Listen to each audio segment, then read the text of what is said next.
I have been looking forward to this class. As I mentioned last week, the way that this class is divided up and the way that the topics are sort of divided up is we kind of took the first 3 weeks setting the stage, if you will, for life to be able to happen. We looked at everything that was necessary in a universe, in our solar system, and in our planet in order to be able to sustain life.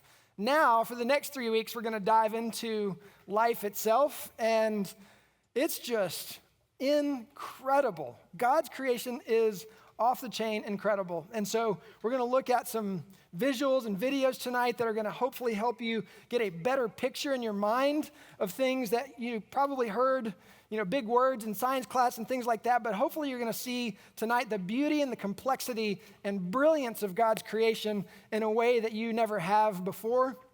And so I'm really, really looking forward to our time tonight. There's good stuff because God is so very good. So tonight, the class is called Irreducible Complexity, and I'll explain what that means in just a minute. And just a quick overview, if you are new to this class, where we have journeyed, it's okay that you haven't been here if you've missed. There's a sense in which there's some threads that connect each week, but each class really could kind of stand alone on its own as well.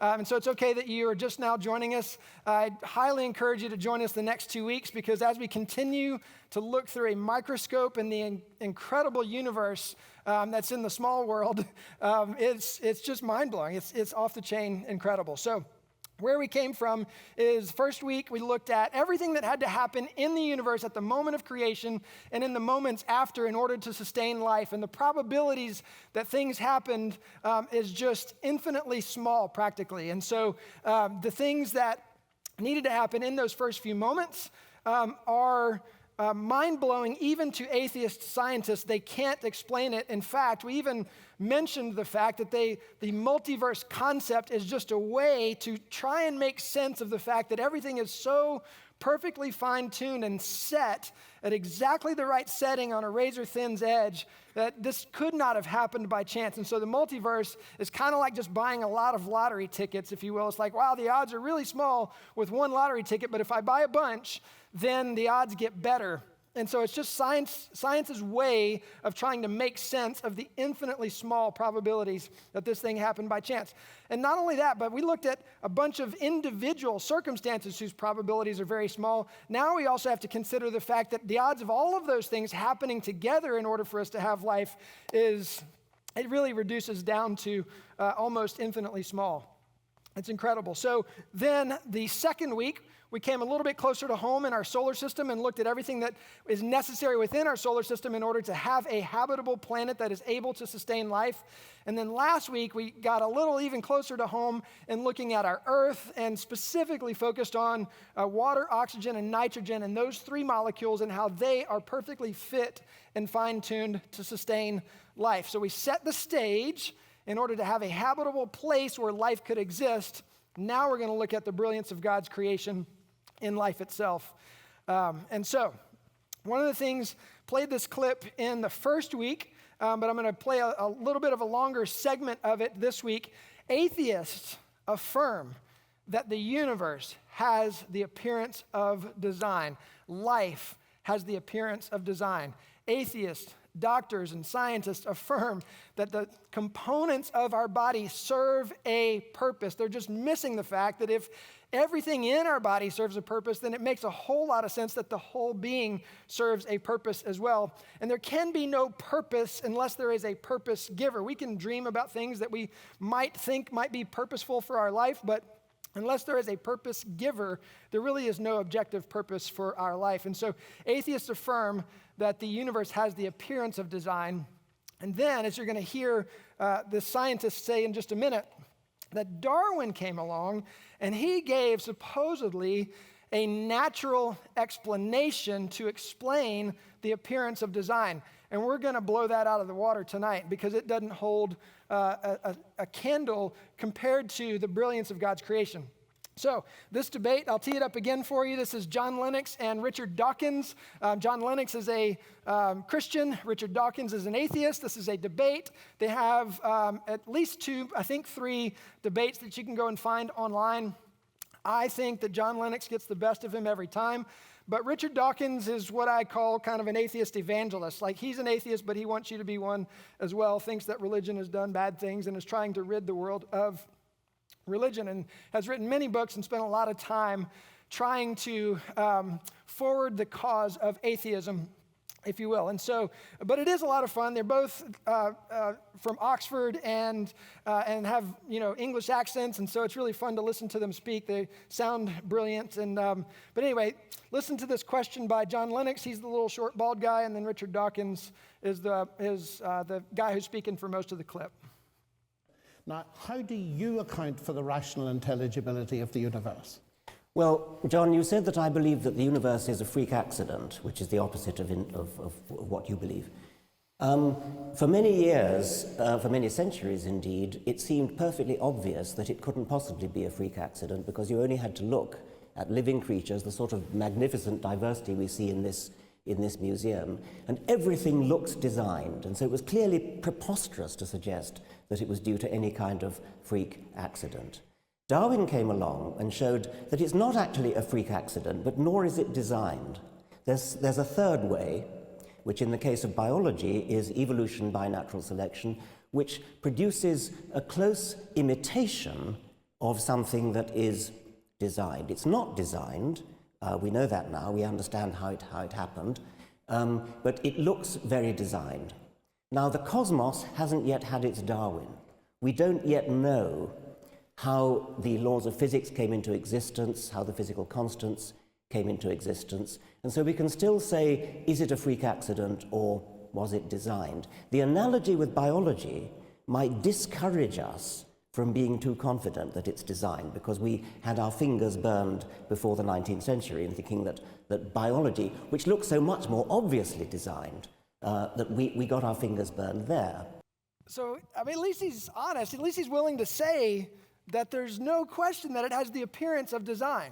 And so Charles Darwin comes along and says natural selection has the ability to give us the appearance of design as things improve generation after generation after generation. And that's great when you talk in generalities and fairy tales, but when we actually dive into what had to happen, it's going to debunk evolution completely. Now, even if evolution were true, it's not, I'm just saying, even if that were true, you still have to have the universe. There are 2 major problems with atheism and what I would call the atheist worldview. And everybody has the burden of proof of explaining how their worldview, which is how we think the world works, everybody has a worldview, whether you know it or not. It is our view of how we think the world works. Atheists need to be able to explain how their worldview explains the evidence that we see before us. And a lot of this is doing what we call forensic science, which I've said is the opposite of operational science, where you drop an apple and measure gravity. You do that over and over again. You run a bunch of tests and you measure the results. Forensic science is just like forensics at a crime scene. You see an effect and you got to go and figure out what caused that particular effect. So a lot of what we're doing is forensic science, and that is up for debate. It is okay for us as human beings to question the conclusions of people who have a lot of degrees and a lot of letters after their name. It's okay. We don't understand what their motivations are for coming to the conclusions that they came to. And I would suggest to you that there's a high probability that the motivations that they have for coming to those conclusions is not always pure motives. So this is a list to start our time. This is a list of a growing list. This was from 2021. It has expanded quite a bit, of scientists and PhDs and professors at universities that are no longer thinking that natural selection is a viable explanation for what we see in life, and especially the origin of life and the origin of the universe. So, I'm not going to play the whole thing because it's just going to go on for a while, but I'm just going to call out a few things here. So Johns Hopkins University, Texas A&M, University of Georgia, University of St. Andrews, Royal Society of Edinburgh, Lehigh University, University of Iowa, Princeton, Georgia Tech, Princeton, Rutgers, University of Colorado, University of Wisconsin. These are all people, scientists with a lot of letters after their names, that are doubting the ability of natural selection to explain the evidence. Like I said, we'd be here for a bit to let this thing play out. And this is from 2021. This list is continuing to grow. The problem is, if you've ever seen Ben Stein's movie, Expelled, it does a really good job of showing how protective academia is from the concept of intelligent design, the concept of God. If you believe that, you're often expelled from academic spaces. You lose tenure, you get fired from your job. I had the extraordinary privilege last summer of hanging out with Steve Meyer and Michael Behe and Guillermo Gonzalez and Jay Richards. Those were the two guys that wrote the book Privileged Planet. And I mean, the struggle is real. I mean, they have had a hard time getting back into academia after writing those. I mean, tenured professors, researchers, scientists that are passionate about science, not about pushing an agenda. They just want to go out and do science. And it's really tough for them to get funding. So it's a big problem. And I think we aren't, hopefully, too far away where there's going to be enough in masses of people that are saying, yeah, this doesn't fly anymore. I mean, evolution is still taught as fact in science and in college and in graduate school as well. We'll touch on that a little bit more. So, natural selection. It's really important for you to understand what this is and how it works so that you can understand why it's not going to make sense of explaining the evidence that we're going to look at here in a bit. So, natural selection is the process whereby organisms better adapted to their environment tend to survive and produce more offspring. Survival of the fittest. Process whereby organisms better adapted to their environment tend to survive and produce more offspring. This is a little bit of an absurd explanation, but just to help you get a picture. There's a cat, right? There's some kind of random genetic mutation creates a daughter cat that has a third eye, and some reason that third eye allows that cat to see better, survive better, and produce offspring, whereas a cat with two eyes doesn't. And so, I mean, obviously it's a little bit of an absurd extreme, but you can follow the train of thought here. And so, because that helps that cat surviving of the fittest, it's able to produce those offspring, and that mutation continues on to the next generation, and so on and so forth. And then another mutation down the road in future generations causes another beneficial change in the genetics that allows that particular genetic mutation to survive, and that continues on and on and on. That is what natural selection is. And that is how Darwin explained the appearance of design. Again, as Richard Dawkins just said, he still affirms that the living world especially has the appearance of design in biology. The thing that really sort of kicked this off for Darwin was when he took a trip to the Galapagos Islands.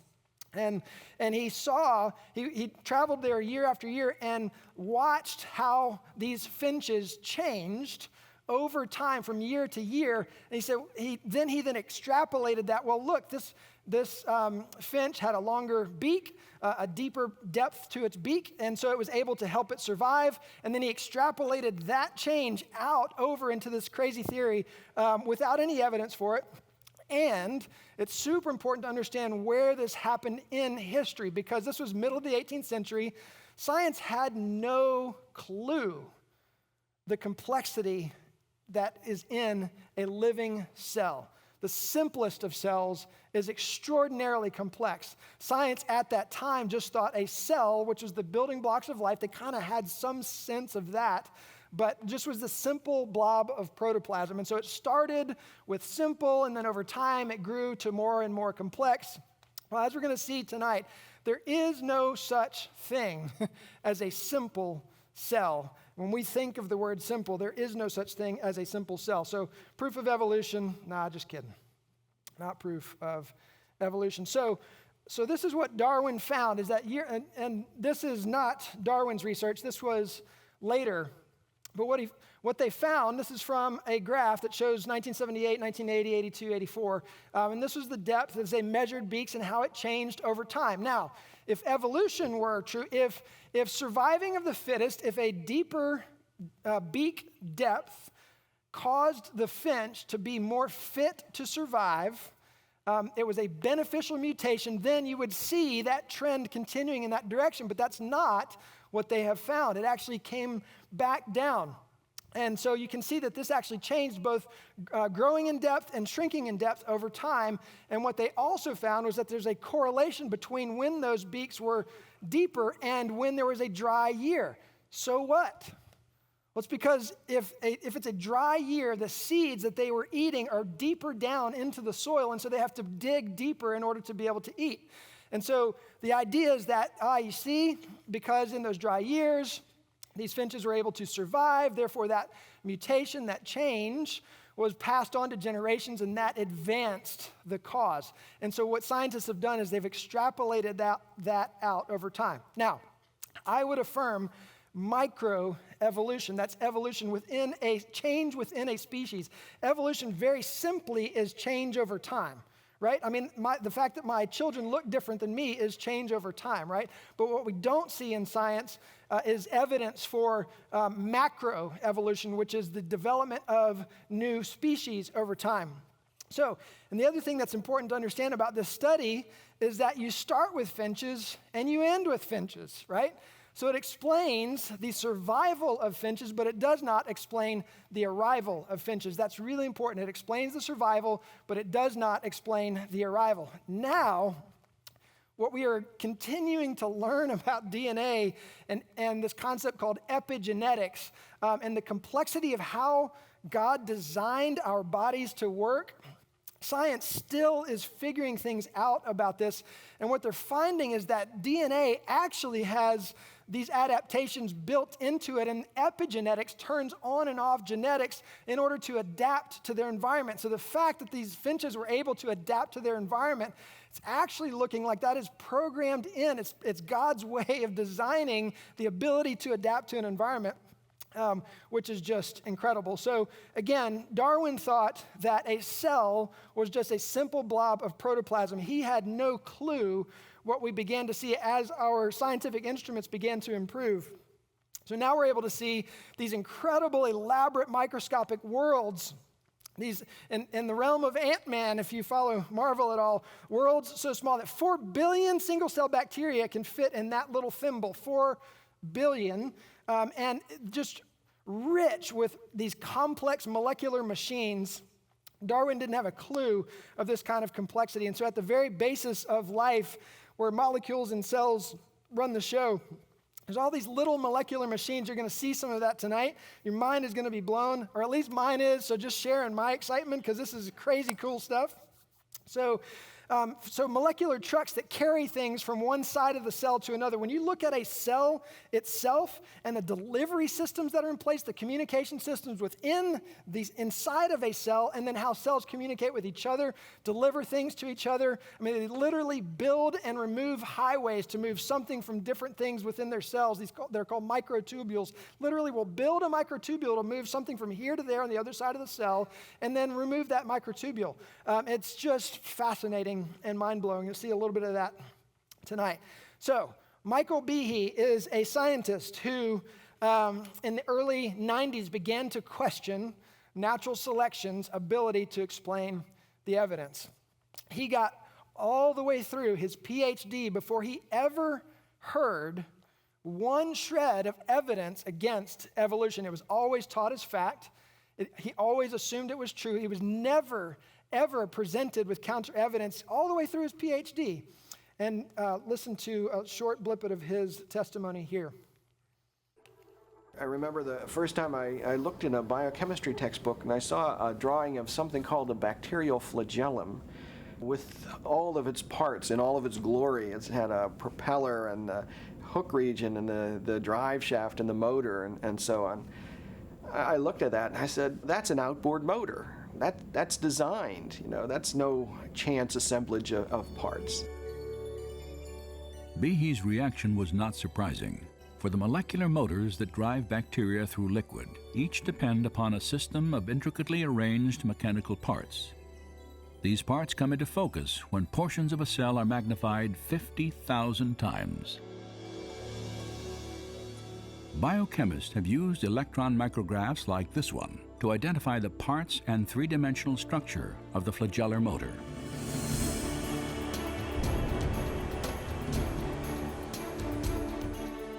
In the process, they have revealed a marvel of engineering on a miniaturized scale. Howard Berg at Harvard has labeled it the most efficient machine in the universe. These machines, some of them are running at 100,000 RPMs and are hardwired into a signal transduction or sensory mechanism so that it's getting feedback from the environment. And even though they're spinning that fast, they can stop on a dime. It only takes a quarter turn for them to stop and shift directions and start spinning 100,000 RPM in the other direction. And just like outboard motors on motorboats, it has a large number of parts which are necessary for the motor to work. The bacterial flagellum, 2 gears, forward and reverse, water-cooled, proton motive force. It has a stator, it has a rotor, it has a U-joint, it has a drive shaft, it has a propeller, and they function as these parts of machines. It's not convenient that we give them these names. That's truly their function. Since its discovery, scientists have tried to understand how a rotary motor could have arisen through natural selection. As yet, they have failed to offer any detailed Darwinian explanation. 100,000 RPMs. How many of you drive a car? Where does your car start to redline? 8,000 RPM. Like, you're burning up. Like, your car's not going to survive at those revolutions per minute. 100,000 RPM. What happens when you're driving down the interstate and you, like 80 miles an hour, you throw that puppy in reverse? What happens? Transmission's done. You're dropping it on the ground. Right? 100,000 RPMs, stops on a quarter turn, reverses 100,000 RPMs in the opposite direction. Not only that, but bacteria have the ability to sense this process called chemotaxis, which we'll talk about in the next couple of weeks, where they have the ability to read chemical signals in the environment around them and shift directions and follow this chemical signal and communicate with the other organisms that are around them, which is extraordinary. We're going to talk about that quite a bit in lesson 6 as we look at how plants communicate with all these other microorganisms in order to literally program, like orchestrate this beautiful symphony of life that's going on in the soil. It's just incredible. So irreducible complexity is where all of the parts of the system are necessary for the system to function, and without all of them, the system does not function. Remember, natural selection, survival of the fittest. It's the idea that change over time. We started with this simple blob of protoplasm, right? This thing never gets out of the starting gates, right? 2 major problems that science has yet to come anywhere close, has no clue how the universe started and how life started. No clue on it. We're going to cover that, the origin of life, next week in great depth. So here's an illustration to talk about this idea of irreducible complexity with a mousetrap. Now, the idea is that every part of this mousetrap is necessary for it to function, and without any one of those parts, this system does not work. You with me? Tracking with me. Without the arm bar, without the spring, without the snap, without the clip, none of those things work. Without the base, it doesn't have any kind of leverage to grasp onto. So every part of that system is necessary in order for that system to function. That's a very simple explanation to help you think about how this matters. And again, we're comparing this concept with natural selection. So Darwin says natural selection is scrutinizing variations, rejecting those that are bad, and preserving and adding up all that are good, right? You get a beneficial mutation. Next, your daughter or son has a beneficial mutation that allows that being to survive. Then it just continues on and on and on, more and more mutations, right? So scrutinizing variations, rejecting, this is important, rejecting those that are bad, preserving and adding up those that are good. So now, Put on your imagination cap with me for just a second and imagine there's no bacteria on the planet that has ever existed that ever had a flagellar motor in it. And somehow, through just like crazy circumstances, was able to fashion a tail and somehow had the ability to attach itself to the cell wall of this particular bacteria, right? But it didn't have all the parts for this system. It is no longer a benefit to this organism. It is a detriment, which makes it invisible to natural selection. Natural selection is going to see that. It's not going to survive because it's not the fittest in the environment, and so it's not going to pass this on from generation to generation to generation. In other words, irreducible complexity has to start out of the gates with incredible complexity in order for it to be a benefit to the organism. Otherwise, it gets selected out of natural selection. You with me? Okay, that's important. Now, one of the things that some of you are, that's okay. You'll get to revisit this material. One of the things that science has rebutted this argument with is what's called a co-option theory, which says that natural selection was able to borrow the parts from other existing machines. In other words, another molecular machine had a similar part. It was able to just, barter for it, trade some corn, and then all of a sudden now this flagellar motor was able to come over. And so, but that's the idea. It's just able to borrow from existing things that are out there, and we're going to see that just doesn't fly and why it doesn't fly. So, one of the reasons why this doesn't fly is because not only do you have complexity in the parts themselves, right? All of those parts of that molecular machine have to be there in order for it to be a benefit, which makes it able to be used by natural selection to be passed on to future generations.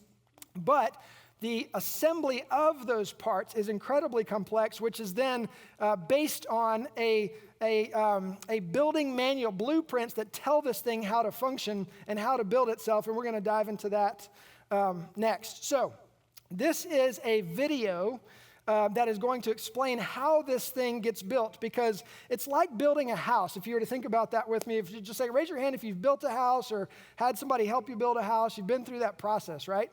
Well, you have to do it in the right order, don't you? You can't just start slinging things together out of order. It doesn't work. If you were to go and put all of your, pour your foundation before you do your underground plumbing, now you got to cut the concrete, all that doesn't work. Suppose you install your kitchen cabinets before you put the roof on, now the rain's going to ruin it.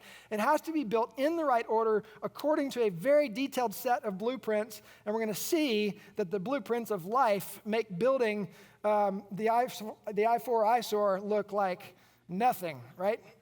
That has nothing in compared to the complexity of life. So watch this video on how this thing gets built. And I'm going to pause in the middle of it for a comment. 26 subunits of an integral membrane protein called Fli-F come together in the plasma membrane to form the MS ring. The Fli-G proteins assemble under the MS ring. Fli-G, along with Fli-M and Fli-N proteins, make up the rotor. Flagellar proteins destined to be part of the extracellular portion of the flagellum are exported from the cell by a flagellum-specific export pathway and assembled at the center. Now, one of the reasons why it doesn't fly to just be borrowing parts randomly from other machines, this thing has to be built in this order at the right time, and that tube that is passing that protein through, it is going to build the rest of the tail. We're talking microscopic, we're talking nano machines here. It's too small to pass a protein through.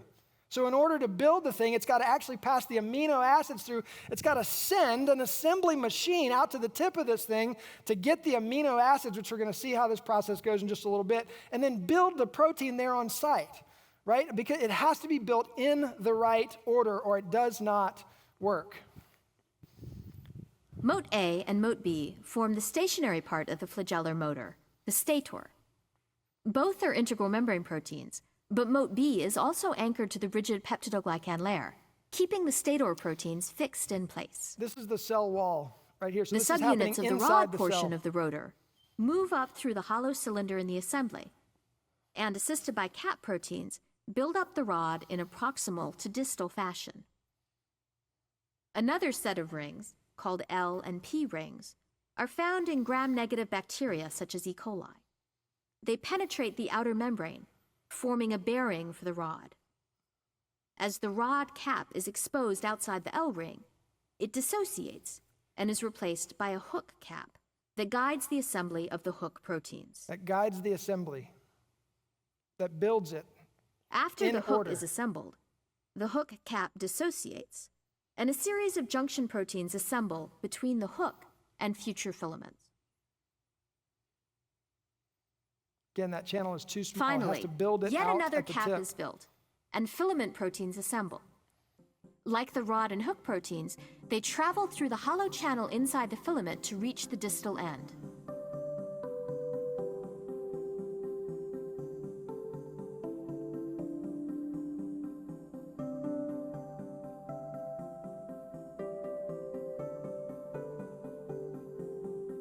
There is no such thing as a simple blob of protoplasm. It doesn't exist.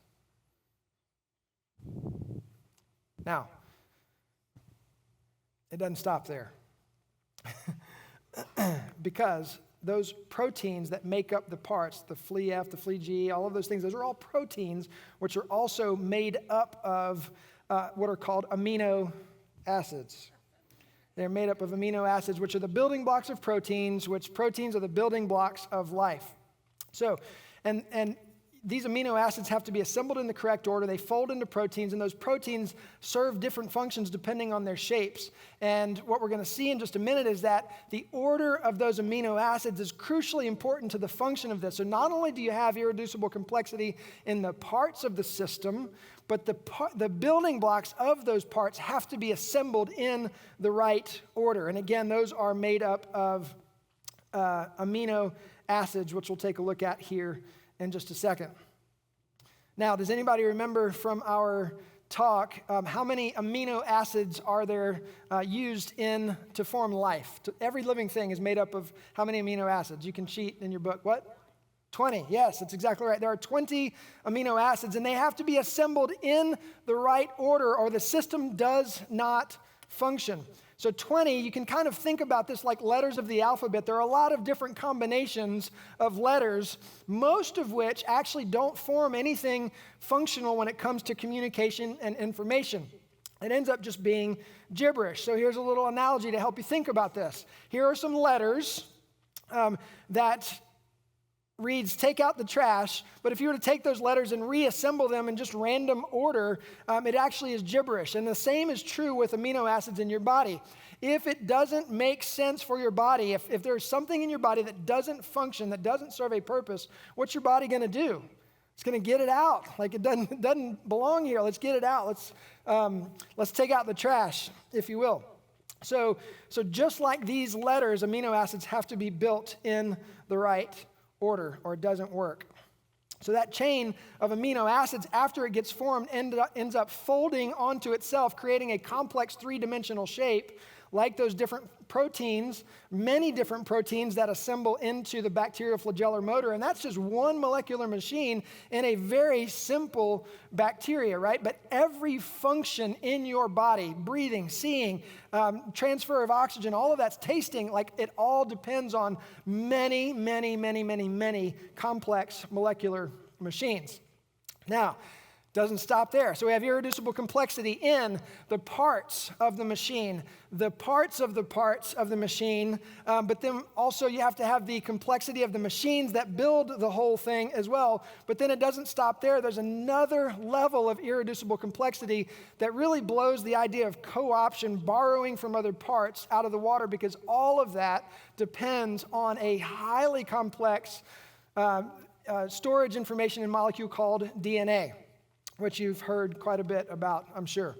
So DNA is formed with 4 bases. So if you think about amino acids, 20 of them functioning like letters. In the English alphabet, we have 26 letters. In DNA, there are 4 letters, and it's these 4 bases: adenine, cytosine, guanine, and thymine.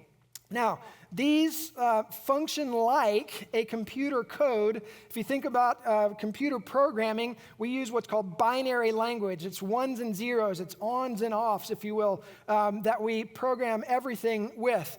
And so DNA is kind of like that, but instead of using 2 letters, it uses 4 letters. Now, when you look at the how all of this, how the process goes from DNA to building something, it's incredibly complex, and we're going to look at some visuals of how that goes down, and I'm going to kind of narrate over some of this video. But it's the most densely packed assembly of information in the known universe. Let me say that again.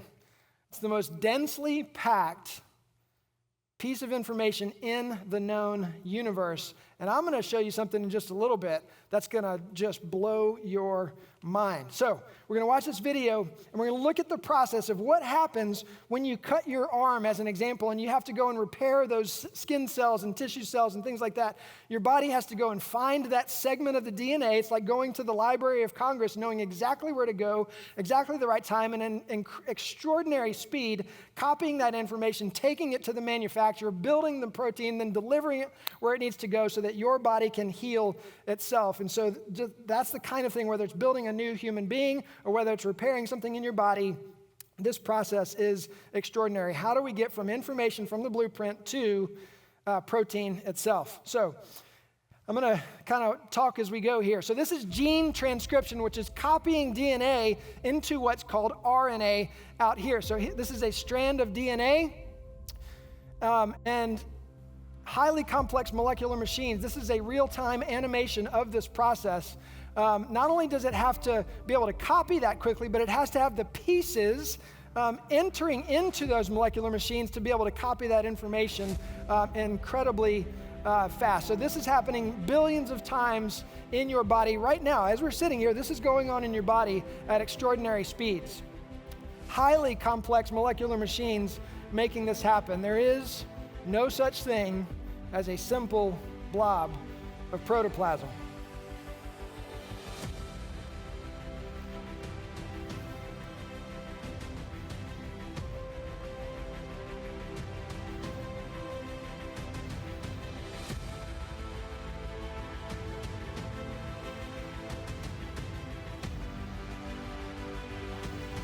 This is the start of a gene for a bone strength protein. Activated by vitamin D.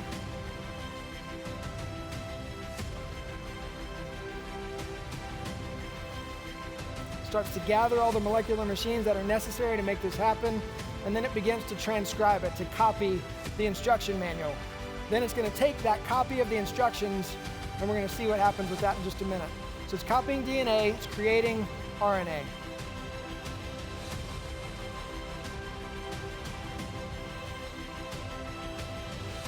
Once that strand of RNA is complete, this is slowed down, and this takes you kind of inside the cell to be able to see how this happens. This is slowed down way, way, way slower than it's actually happening. Then they'll speed it back up to real time.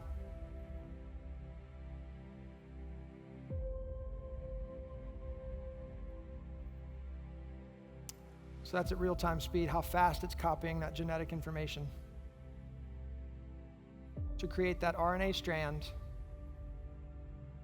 which then gets taken through the nuclear pore complex, which is a highly complex molecular machine that regulates what goes in and out of the cell. You get the wrong stuff in your cell, it dies. It doesn't function. Cells have really complex membranes that only allow in the right things and keep the right things from getting out. So that strand of RNA, we heard about that a lot with all the vaccine stuff. So that strand of RNA gets taken by a motor protein to another complex molecular machine called a ribosome, where then we now begin to build the chain of amino acids that will eventually be folded into the form of a protein. I'm going to kind of try and explain how this happens. So here's your RNA code up here. There's 3 codons that tells the transfer RNA which amino acid to put in there, and it's being built in the right order. You can see down here at the bottom, this chain of amino acids is now being assembled, and it's happening much faster than this in real time. So now we are inside the ribosome, which is a complex molecular machine,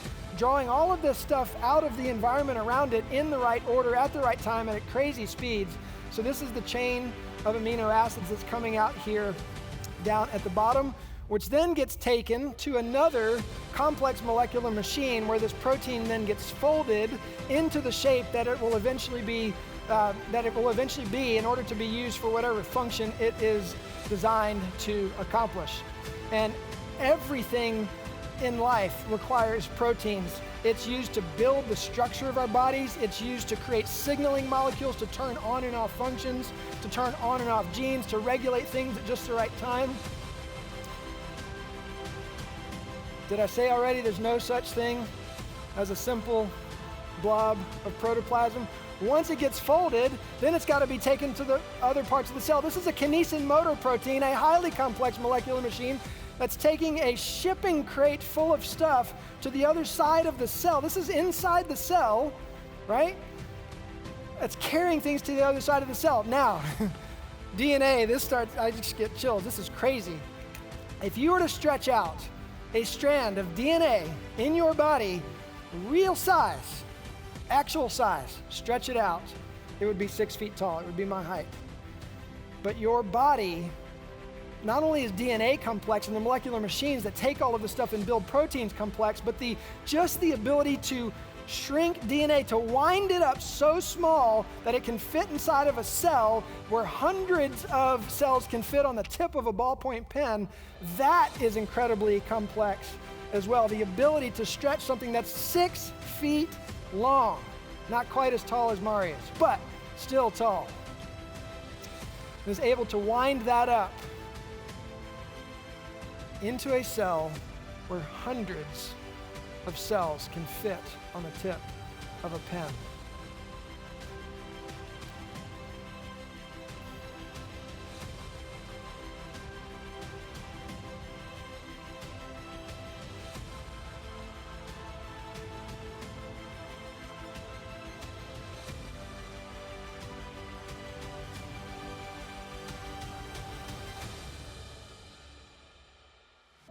This is a cell that's dividing. So it's got a copy. It's creating a clone of itself. It's got to copy that enormous amount of information.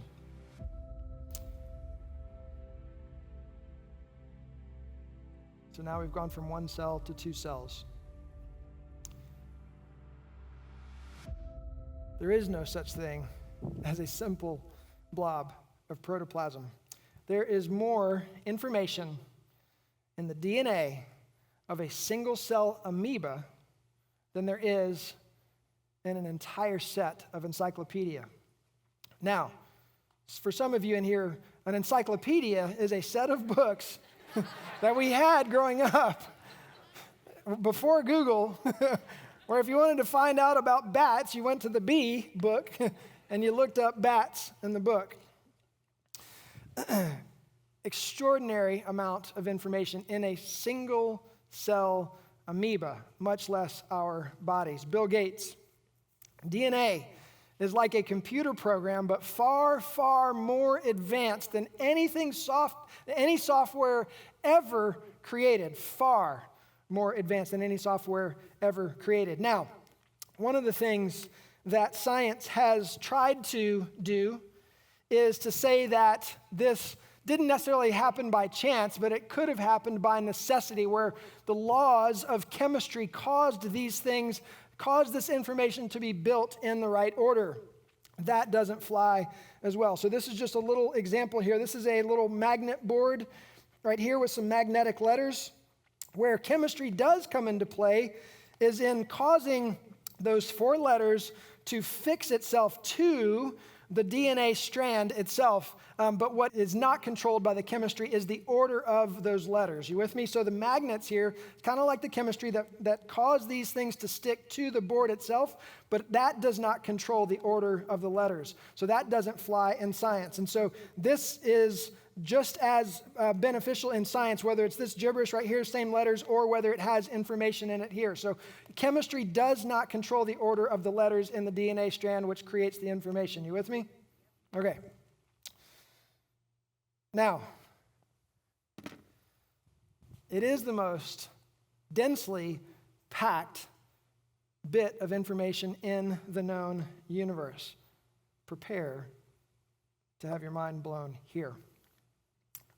There is a problem. We have a problem in our world today with all of the information that we are creating at staggering speeds, Right? Every picture you upload to the cloud, every video, every post you put on Facebook or whatever, that's all information that has to be stored somewhere. Science is now, in order to address that problem, is looking at the DNA storage mechanism, not storing information in our bodies or cells or anything like that, but using the mechanism of DNA, which is able to take like Library of Congress amount of information that's in 6 feet long and wind it up to the size where hundreds of them can fit on a ballpoint pen, to take that mechanism of DNA to use to store the world's data. So this is an article from Scientific American, and this is a quote from that article. Even better, DNA can archive a staggering amount of information in an almost inconceivably small volume. Consider this. Humanity will generate an estimated 33 zettabytes of data by 2025. That's 3.3 followed by 22 zeros. If you remember the dime illustration from week 1, that's 37 zeros. And that was all of the continent of North America piled up to the moon with dimes, and then that done 1,000,000 times over. I mean, we're talking an enormous amount of information. So 3.3 followed by 22 zeros. DNA storage can squeeze all that information into a ping pong ball with room to spare. The 74 million bytes of information in the Library of Congress could be crammed into a DNA archive the size of a poppy seed, 6,000 times over. Split that seed in half and you could store all of Facebook's data. Facebook owns and operates 18 data centers, 40 million square feet. Data centers consume 3%, which may not sound like a lot, but consumes 3% of the world's energy usage, keeping them cooled. 3% of the entire world's energy usage goes into data centers, keeping them running. Facebook owns and operates 18 data center campuses globally comprising 40 million square feet. This entire mosaic space, including the undeveloped space back there, is 25,000 square feet. Right? So 40 million square feet over 18 different data centers is massive. DNA, another article, DNA could store all the world's data in one room. In reality, it's actually a lot less than that. All of it. Facebook, TikTok, Instagram, China, Russia, America, all of it in the size of a human being. All of it. Facebook's 40 million square feet. All the world's data in one human being. I'm repeating this because this is ridiculous. Crazy cool stuff. And just to spin on that for a minute, humans haven't created anything that comes anywhere close to the efficiency of the molecular machines that are in nature. I'm a part of what's called an engineering research group that was started by the Discovery Institute in Seattle. And they're getting biologists and engineers to sit at the table together and talk about things, because one of the things that atheists and scientists have proposed is that they're looking at the design in nature and saying, oh yeah, see, that's a problem. If there really was an intelligent designer, he wouldn't have designed the bones in our feet to be this way, or wouldn't have designed the jugular vein to go this particular way. And so engineers now are coming to the table and saying, oh no, that's actually brilliant. Whereas biologists don't look at things through the lens of an engineer. And so these guys are sitting at the table talking together to sharpen each other around those things. And engineers are looking at biology and saying, wow, that is extraordinary and brilliant. And so we very much look to nature to come up with ideas for inventions. Harvard Medical, next. Save it in DNA. This is a quote from that article. This is from Harvard's Weiss Institute.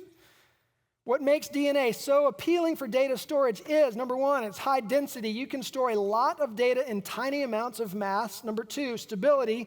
Dried DNA stored in a cooled environment can last thousands of years. The oldest DNA sequenced is 700,000 years old.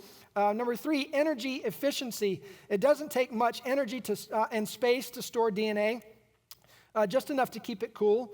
Number four, relevancy. Biological systems use DNA, and therefore DNA with its possibilities to encode and decode information will not become obsolete like many other data storage media. The reason it's not going to become obsolete is because it's brilliant. It's the most advanced technology ever created, and there's nothing that's going to surpass it. There are, however, two main drawbacks that at present limit DNA as a universal archiving medium. While both synthesis and sequencing costs are at an all-time low, the costs of synthesizing DNA and then retrieving the data via next-generation sequencing are still much higher than those of using conventional storage media. In our lab, we continuously develop new methods for biology, medicine, and technology. But the key is to make them multiplexable. DNA storage holds great potential, and our model is faster, cheaper, and at scale. So there is irreducible complexity on 4 levels. Number 1, the organization of the parts. Number 2, the makeup of the parts. So the parts themselves, the proteins, the flagellar motor, as an example, has a lot of different proteins, which each of those proteins have a lot of amino acids that make them up, that have to be assembled in exactly the right order. And by the way, when DNA is copying and replicating itself, it has built-in error correction systems so that when something goes wrong, it's able to fix it. So the makeup of the parts as well. Then you go down deeper. You have to have molecular machines needed to build the parts. And then below that, you have to have the information, the blueprints, the instruction manual that tells you how to build that stupid piece of IKEA furniture.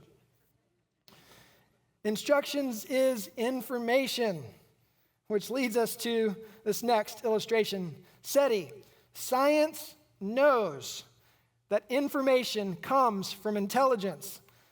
SETI stands for Search for Extraterrestrial Intelligence. This is a program that's a secular program. I mean, there may be Christians that are a part of this, but the point is they have a bunch of satellites all over the planet just pointed out into space listening. What are they listening for? They're looking for intelligence, they're searching for intelligence, but they're looking for information because they know that information comes from intelligence. Atheist scientists know that information comes from intelligence. We know this. It's common sense. So I'm going to play a clip from a movie about SETI. This is not a true story. This is from the movie Contact with Jodie Foster. You probably remember, I think it was from 98 or 99. But it's about this program. Program is real, but this is a fictional account of that program. So Jodie Foster is the lead in this movie, and they have these satellites pointed out into space. They're listening. They're trying to get funding for this.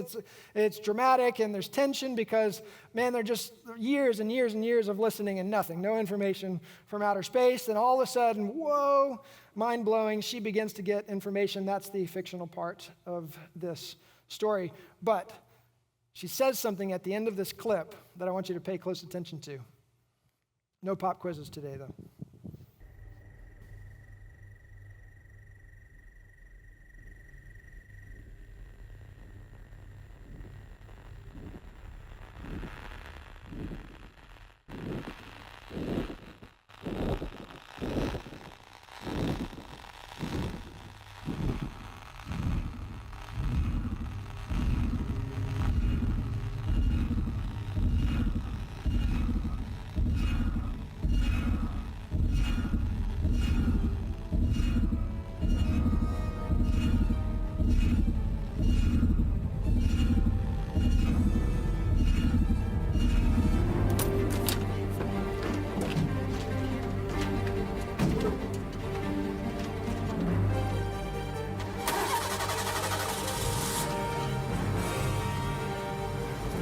Ascension, 18 hours, 36 minutes, 56.2 seconds.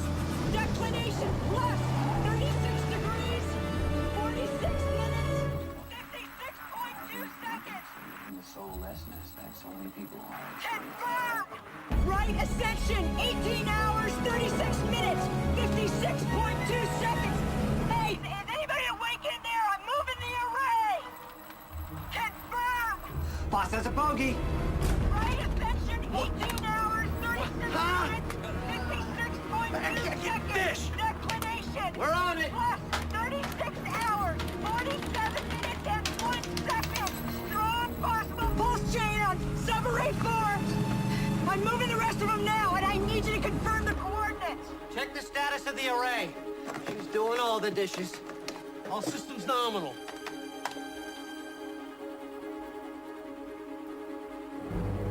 Hello.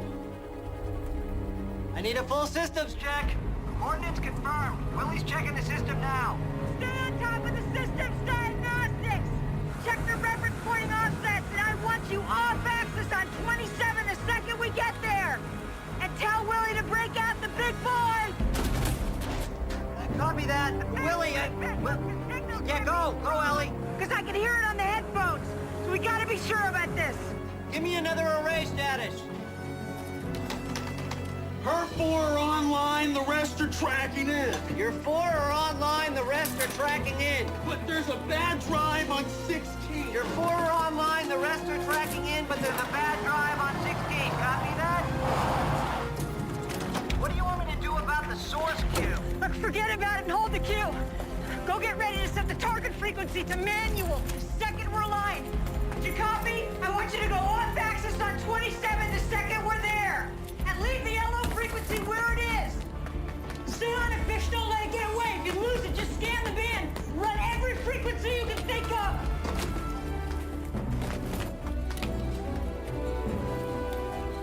How you doing?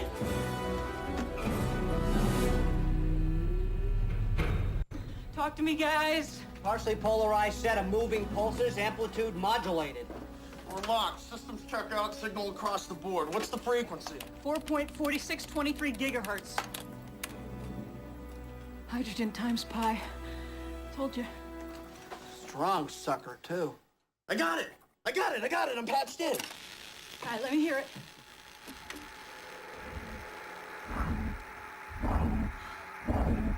Listen to that. Make me a liar, fish. Could be AWACS out of Kirtland jamming us, but I'm doubting it. All right, let's see if Fud's reading it too. Willie, patch it back and give me the off axis. Are we recording? Never stopped.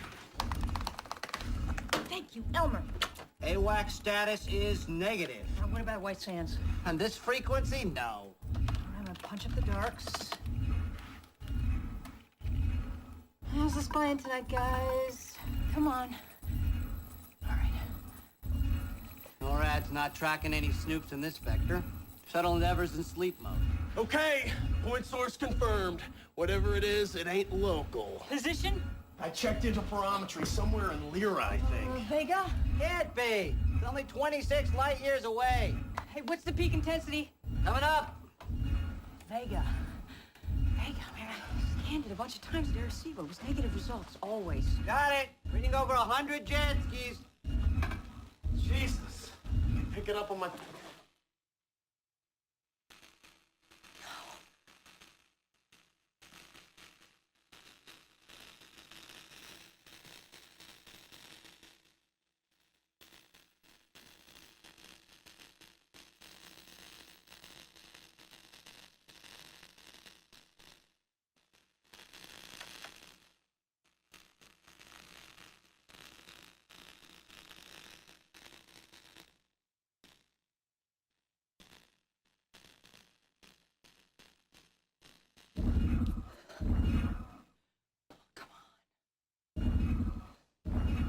All right, it's restarting. Wait a minute. Those are numbers. That was a 3. The one before it was a 2. Base 10 numbers. Just start counting now. That's a See how far 5. we can get. 1.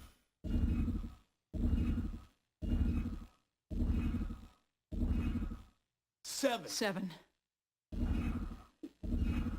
Those are primes.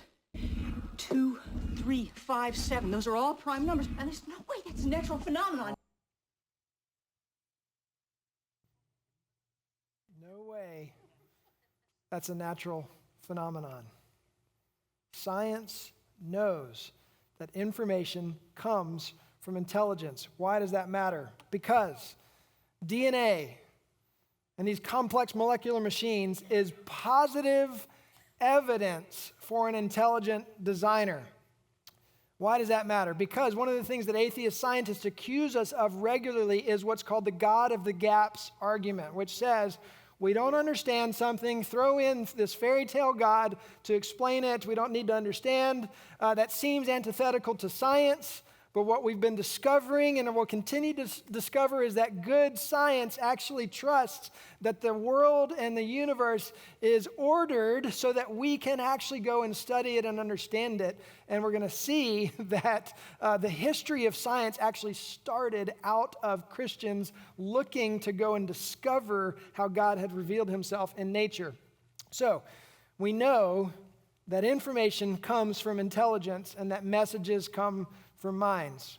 We know that information comes from intelligence and messages come from minds. This is forensic science.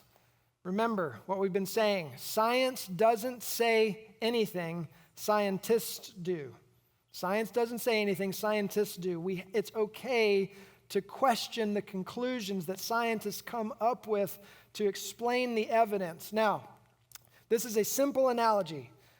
But it is, in my opinion, a powerful way to explain this very problem. Imagine you're walking down the beach and you see, "I love you, Christopher, Mary, 6'10", 2011, drawn in a heart, written on the sand." But you look around, you look down the beach this way, you look down the beach that way, you look back in the dunes, and you can't see anybody anywhere for miles. So, of course, the most natural explanation is that the wind and the waves from the water wrote that in the sand. We would never, ever say that. No reasonable person would ever say that because we make these kinds of inferences all day, every day. We know that information comes from intelligence and that messages come from minds. And one of the things that they do in the criminal justice system where they're able to track bank frauds and things like that is they're able to track intelligence and trace that to a person. Science knows this to be true. This is not a God of the gaps argument. This is positive evidence for an intelligent designer.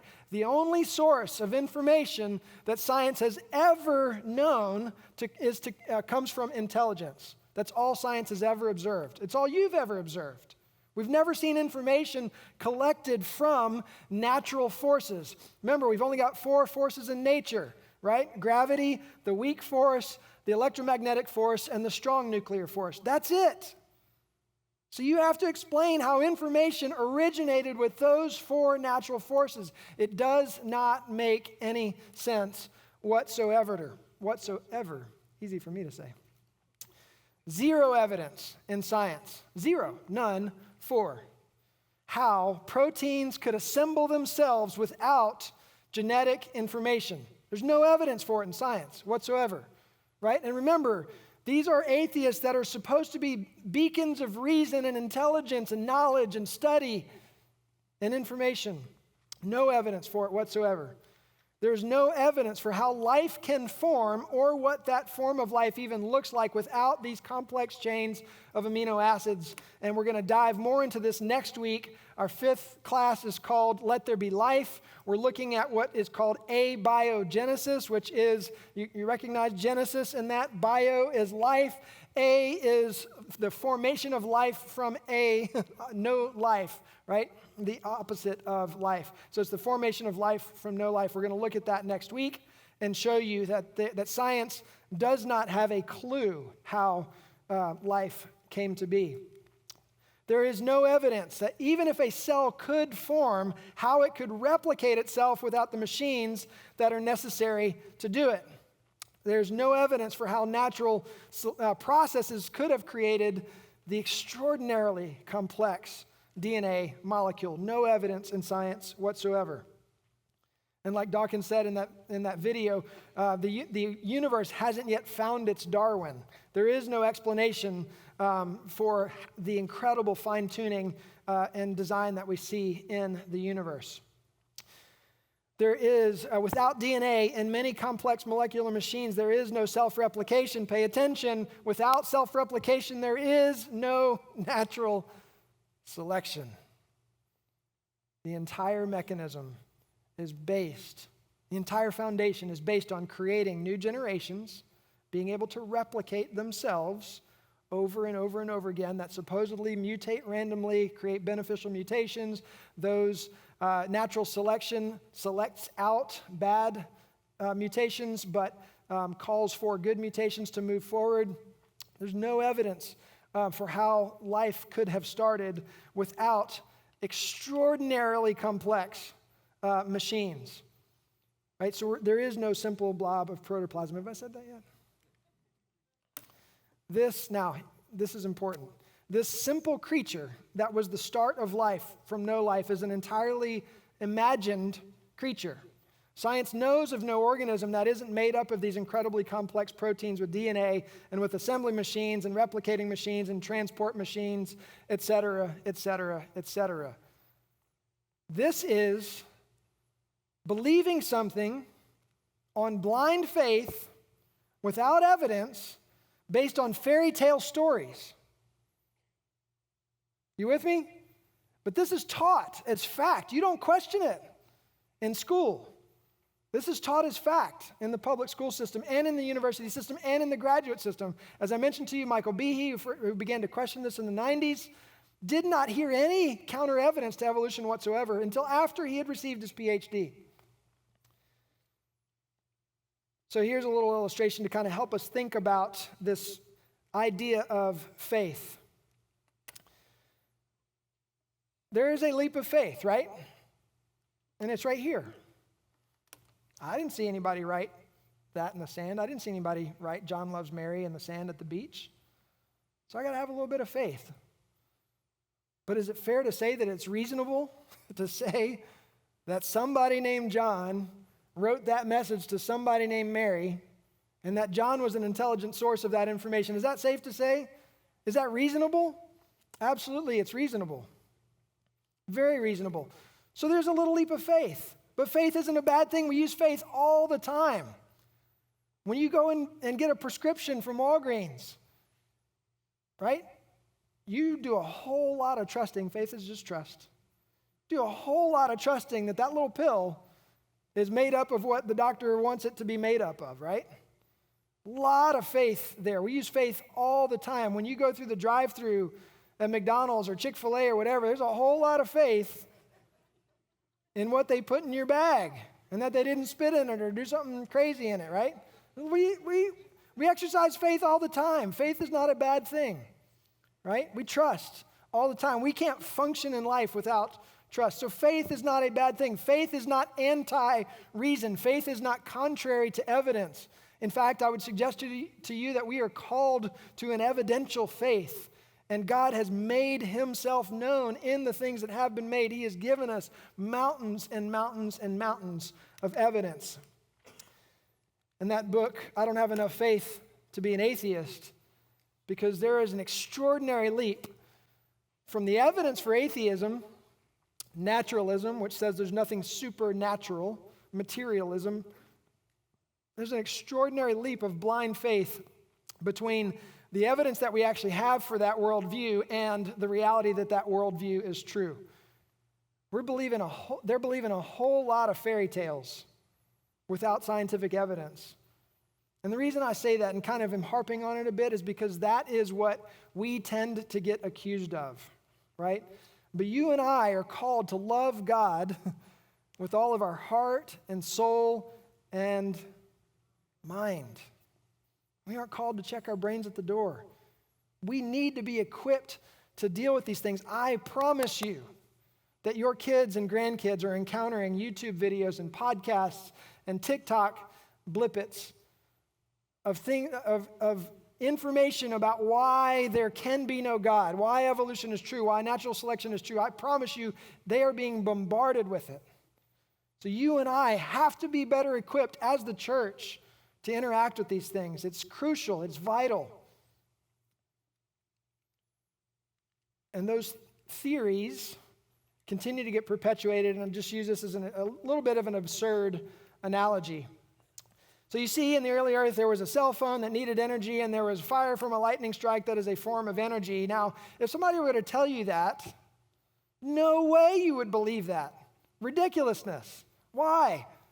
Because you know something about cell phones, and you know what happens when your house gets struck with lightning and that cell phone is plugged into the wall. It doesn't work, right? And yet we get these ideas of primordial soup and lightning and energy, and all of a sudden, boom, the amino acids form, and then boom, there's life, and it's a simple form of life that continues to replicate itself. No, there's no replication. And without replication, there's no natural selection. This thing never gets out of the starting gates. So again, the two significant problems with naturalism are the origin of the universe and the origin of life, which is why we're going to spend our next class talking about that. So one of the things that I am doing at the end of every class, if you're new with us, is we're looking at what I call, I didn't coin this phrase, but an argument from beauty. It's an argument for the existence of God, that he has revealed himself in beautiful ways out in nature, and you don't have to understand the complexity of the flagellar motor to know that God exists. He's made himself known in the things that have been made. Scripture says in Romans chapter 1 that even his invisible attributes we can see in the things that have been made, and that seems logically contradictory until you step out into the extraordinary beauty that's in a mountain waterfall or a field of wildflowers and rainbows and sunsets and sunrises at the beach. And you get to experience the power of a storm and lightning and a hurricane and meteors and shooting stars and all kinds of things. Like we see God's brilliance in a cell. We see God's majesty and power in a hurricane and in a tornado. Like there are things that we understand about God because of the things that he has created. And Paul says, because he has made himself known, nobody will have an excuse when they stand before God one day at judgment, right? Nobody's going to be able to stand before God and say, yeah, God, you could have shown yourself more. And he's going to rewind the tape in their life of all the ways that he pursued after them. So I want to take a quick science break and just remind us of the extraordinary beauty of the love of God and the gospel that Paul and Jesus and James and John all write about in the Old and New Testament. 66 books, cover to cover, is telling the story, the grandeur of God's love for you and I. As big as he is, as we see out in the universe, he knows every intimate detail of your life. And Tim Keller says the beauty of the gospel is that you are fully known and yet fully loved. Like what if I were to, I promise you, I wouldn't want my thoughts somehow projected up here on the screen. Like the ridiculousness that I am able to conjure up in my selfishness at times is crazy. And the fact that God knows all of that about me and I'm still fully and completely loved by him is an incredible reality. So if you are here tonight and you've never come to terms with that reality, to know that you are fully and completely loved by the one who spoke galaxies into being, then please come talk to me afterwards. And don't walk out of this building without surrendering your life to Jesus. It matters that much. That is the meaning of life. That's the purpose of life. And I would love to talk to you about that. So, an argument from beauty. So this is a syllogism, which we covered in the first class a little bit, just kind of the basics of logic. How do we take logical thoughts and put them on paper in a way that helps us to understand them clearly and concisely? Syllogisms are great at doing that. And here are the premises of this syllogism. There are compelling reasons for considering beauty to exist in a way that transcends its material manifestations. Premise 2, according to materialism, meaning nothing supernatural, just material, the material world, according to materialism, nothing exists in a way that transcends its material manifestations. Nothing. Number 3, according to classical theism, beauty is a quality of God and therefore exists in a way that does actually transcend its material manifestations. In other words, there's no purpose for beauty if we're just matter and energy. There's no purpose to it whatsoever, but yet we see beauty all around us, which is why we close every class with that. And 4, the conclusion. Therefore, to the extent that premise 1 is accepted, theism is more plausible than materialism. Now, our first demonstration of beauty is maybe a little bit unexpected, but I want to look at the beauty of what happens in the complexity of your body, even more so than we already have here with this next little video. So Watch this. What you are about to see is DNA's most extraordinary secret. How a simple code is turned into flesh and blood. It begins with a bundle of factors assembling at the start of a gene. A gene is simply a length of DNA instructions stretching away to the left.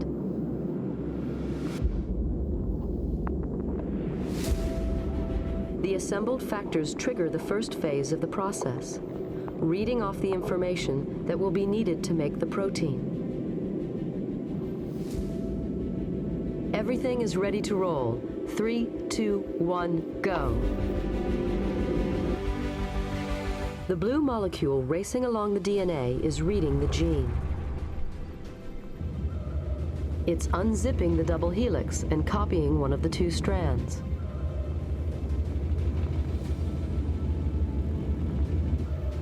The yellow chain snaking out of the top is a copy of the genetic message, and it's made of a close chemical cousin of DNA called RNA. The building blocks to make the RNA enter through an intake hole. They are matched to the DNA, letter by letter, to copy the A's, C's, T's, and G's of the gene. The only difference is that in the RNA copy, the letter T is replaced with a closely related building block known as U.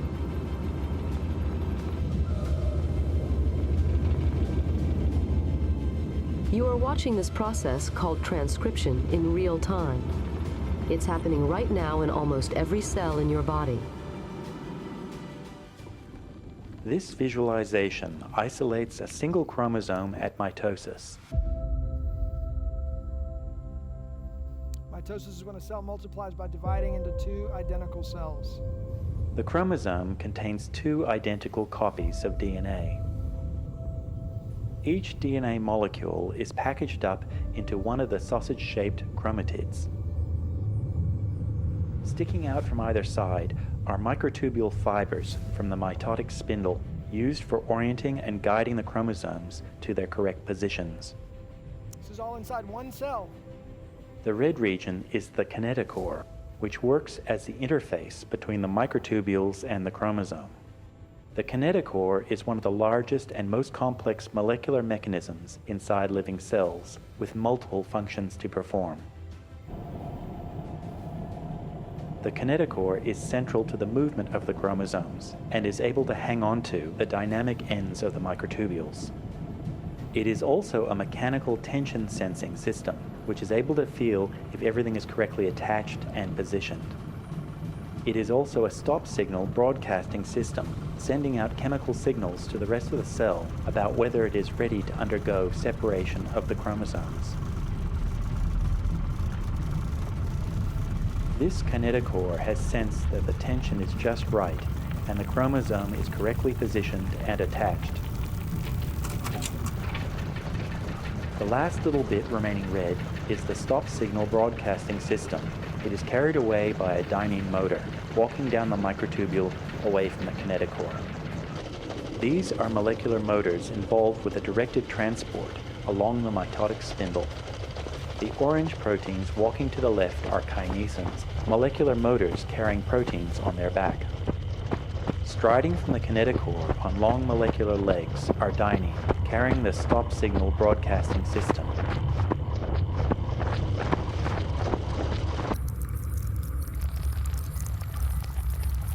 When all the kinetochores are ready, the cell transitions into the anaphase stage, with the chromatids pulled apart to the opposite poles of the cell.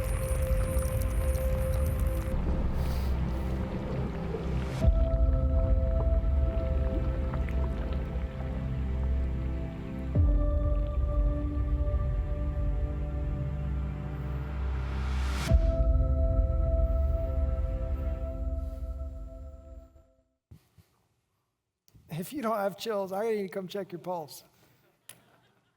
That's crazy. That's crazy.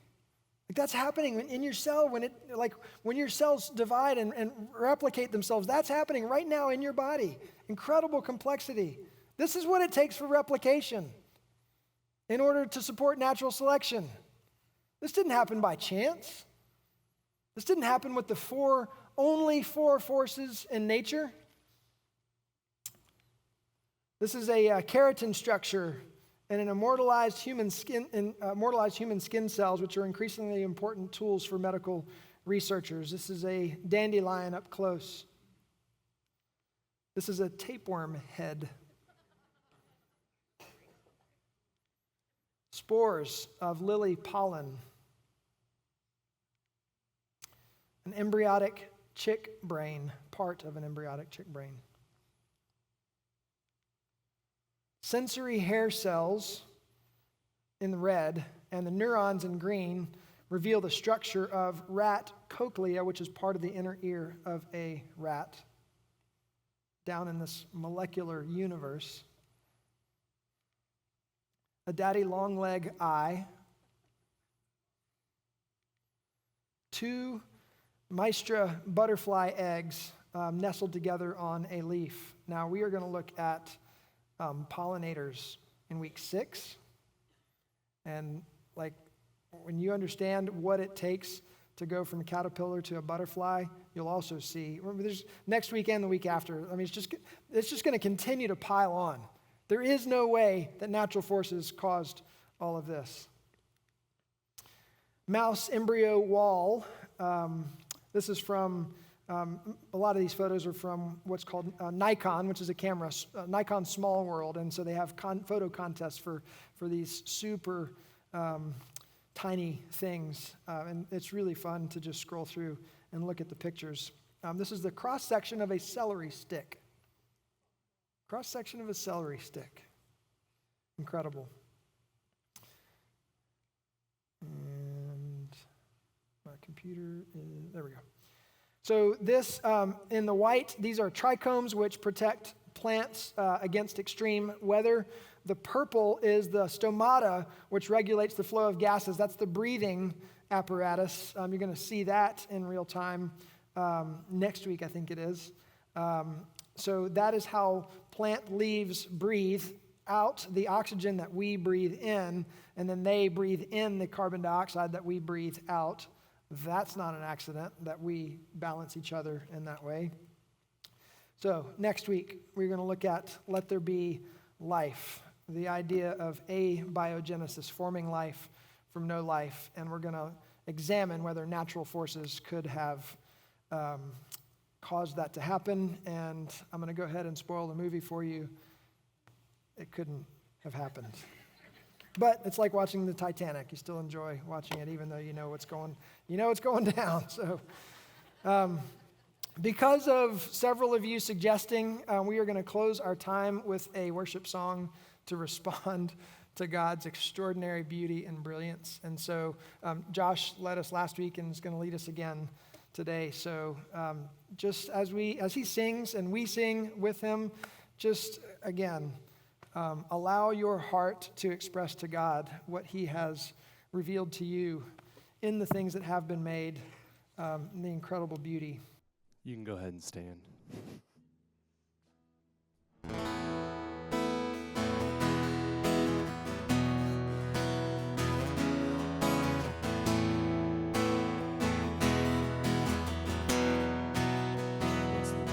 Bless the Lord, oh my soul. Oh, my soul, worship his holy name. Sing like never before. Oh, my soul, I worship your holy name.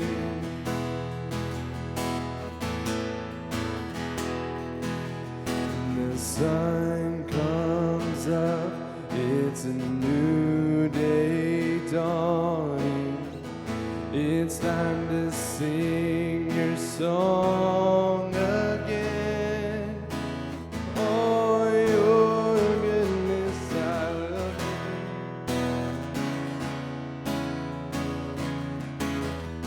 sing. 10,000 reasons for my heart to find. Let's sing it together. Bless the Lord. Bless the Lord, oh my soul. soul, oh my soul, worship His holy name. Sing like never before, oh my soul, I worship Your holy name.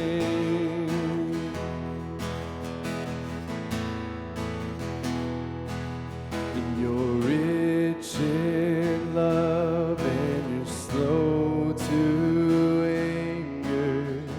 Your name is great and your heart is kind.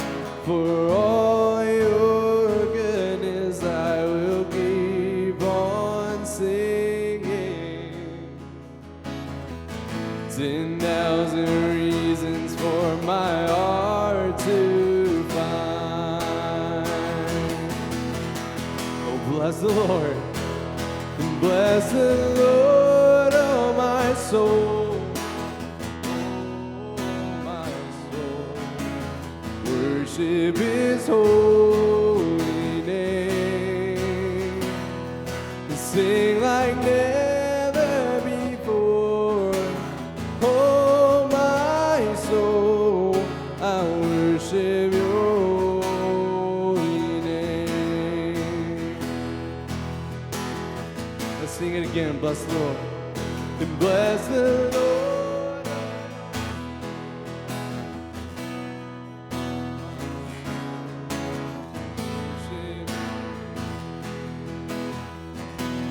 Sing like never. And sing like never before. Oh my soul, I worship Your holy name. Yes, I worship Your holy name.